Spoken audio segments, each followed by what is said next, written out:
Santa Edith, conhecida também como Santa Teresa Benedita da Cruz. Uma mulher que estava além do seu tempo, uma intelectual de inteligência sensível e profunda, professora e doutora em psicologia e filosofia, estava sempre em busca da verdade. Se declarava ateia, e o caminho de estudos e conhecimentos traçado por Edith em busca da verdade e do entendimento do ser, a levou de encontro a Deus. Se converte ao catolicismo e, diante da perseguição nazista, foi martirizada nos campos de concentração. Olá pessoal, meu nome é Joslaine do canal Ouça Essa História. Se for a sua primeira vez aqui no canal, seja muito bem-vindo ou bem-vinda. Se inscreva, deixe o seu like e compartilhe com os amigos, porque é você que faz com que esse canal cresça a cada dia. Que Deus abençoe. Edith Stein nasceu no dia 12 de outubro de 1891 em Breslau, quando ainda era território alemão, que depois passou a pertencer à Polônia. Ela nasceu no dia da expiação, o dia do Yom Kippur, uma data muito importante no judaísmo. Edith era a filha mais nova de 11 irmãos. Mais tarde, perdeu 3 dos seus irmãos. O seu pai faleceu durante uma viagem de negócio quando Edith ainda tinha 2 anos de idade. A sua mãe, Augusta, viúva aos 46 anos, ficou responsável pelos negócios da família e da educação dos filhos. A sua mãe era sua grande inspiração, modelo de força e coragem para Edith. Mas apesar da sua mãe ser uma mulher muito devota, Edith perdeu a sua fé ainda muito jovem. Na adolescência, Edith deixa a escola e vai passar alguns meses com a sua irmã Elsa em Hamburgo. Voltando, retoma os estudos em 1911. Obteve o diploma dos estudos secundários na Escola Vitória. Com a sua inteligência e a sua busca pelo conhecimento, foi reconhecida como uma das alunas mais brilhantes da época. Após o ensino secundário, ingressou na Universidade de Breslau para cursar alemão, história e psicologia. Depois de ler a obra Investigações Lógicas do grande filósofo do seu tempo, Edmund Husserl, com a permissão da sua mãe, Edith se muda para Göttingen para se apresentar ao professor. Husserl, que é o criador da fenomenologia, ficou impressionado com a inteligência e a facilidade com que Edith compreendia sua obra, e ela se torna a sua aluna. Nesse meio, Edith conhece outros filósofos, entre eles Max Scheler, um judeu convertido ao catolicismo, e Adolf Heinrich e sua esposa Ana. Em janeiro de 1915, movida pelas tragédias da Primeira Guerra Mundial, Edith interrompe seus estudos para se voluntariar como auxiliar de enfermagem em um hospital de doenças infecciosas na Áustria. No dia 1º de setembro, ela foi liberada do serviço voluntário e, posteriormente, recebeu por esse trabalho uma medalha de honra. Em 1916, voltou a Breslau para trabalhar como professora suplente na Escola Vitória, onde ela cursou seu ensino secundário. No mesmo ano, concluiu seu doutorado, conseguindo a nota máxima, e foi a segunda mulher a receber um título de doutorado em filosofia na Alemanha, com a tese sobre o problema da empatia, que é publicada em 1917. Posteriormente, Edith se torna assistente do seu mestre, Edmund Husserl. Edith, apesar de fazer várias tentativas para obter um cargo em diversas universidades, ela não é aceita por ser mulher. E por isso se tornou a primeira estudiosa a pedir oficialmente uma cátedra universitária Em 1917, morre na guerra seu grande amigo Adolf Heinrich.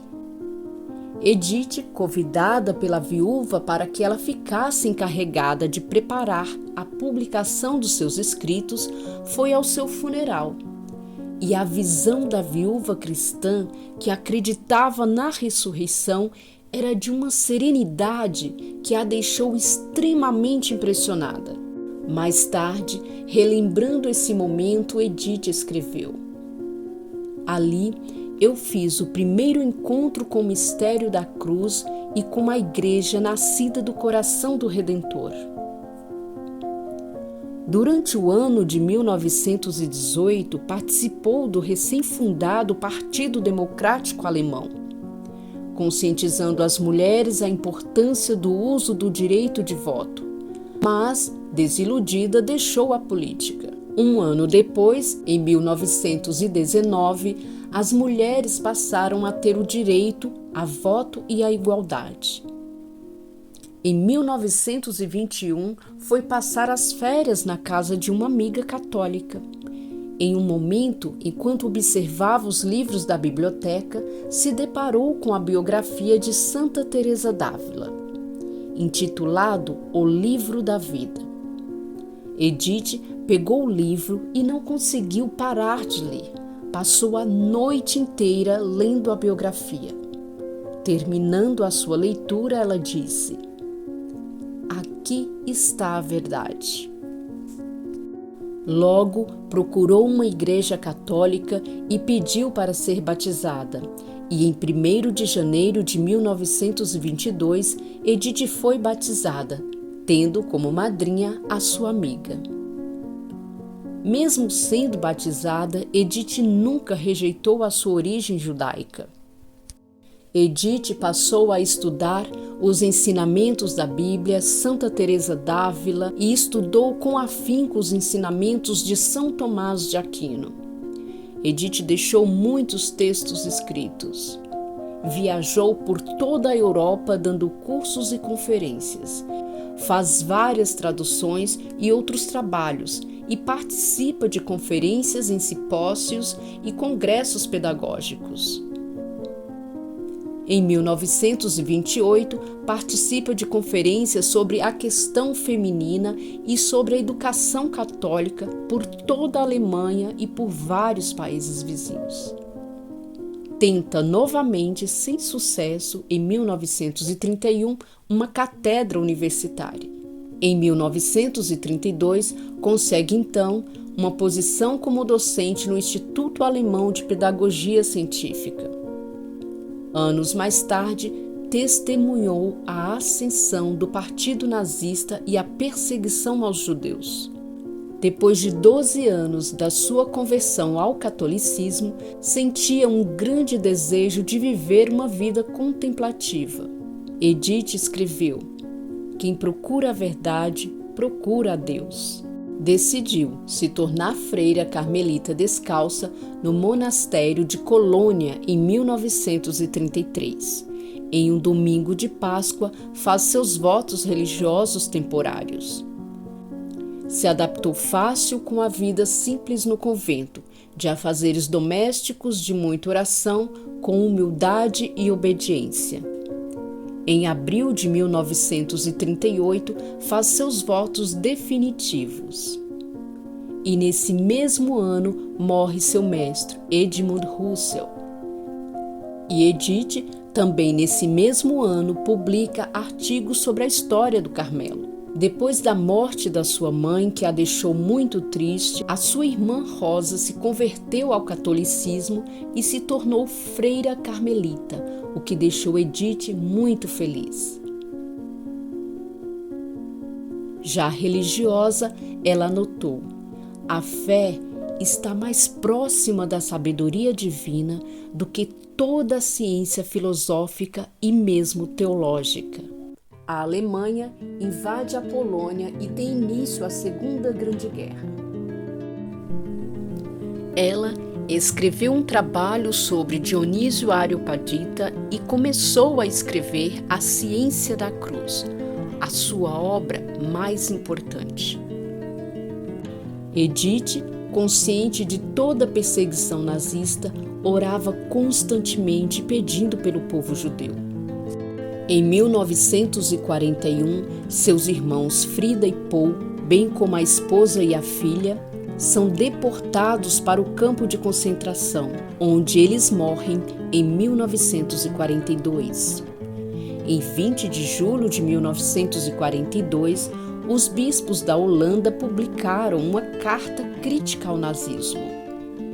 Como represália, membros do partido aderem no dia 2 de agosto a uma perseguição aos católicos de ascendência judaica, entre eles Rosa e Edith Stein. Nessa época, Edith escreve seu testamento de vida, onde detalha qual destino dará aos seus pertences, e em orações oferece sua vida pelo povo judeu.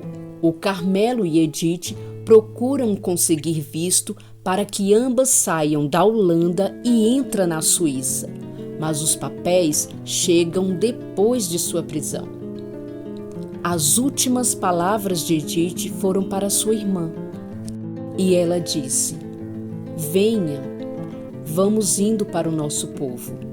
3 dias antes de sua morte, tinha dito: "Aconteça o que acontecer, estou preparada. Jesus está aqui, conosco." Isso foi dito no dia 6/8 de 1942. Em 7 de agosto, vão de trem para o oeste e chegam a Auschwitz, em 9 de agosto, onde morrem na câmara de gás. Edith tinha 50 anos de idade.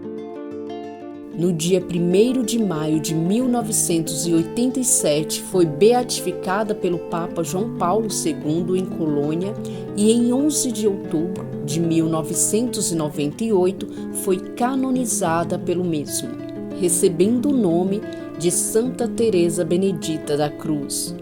No dia 1º de outubro de 1999, o Papa João Paulo II, numa carta apostólica, proclamou Santa Teresa Benedita da Cruz, juntamente com Santa Brígida da Suécia e Santa Catarina de Siena, co-padroeira da Europa, graças à particular contribuição cristã que outorgou não só à Igreja Católica, mas especialmente à mesma sociedade europeia através do seu pensamento filosófico. A sua celebração litúrgica na Igreja Católica é no dia 9 de agosto. Contamos aqui um pouco da história de Santa Edith Stein, ou Santa Teresa Benedita da Cruz. Espero que tenham gostado e até o próximo vídeo.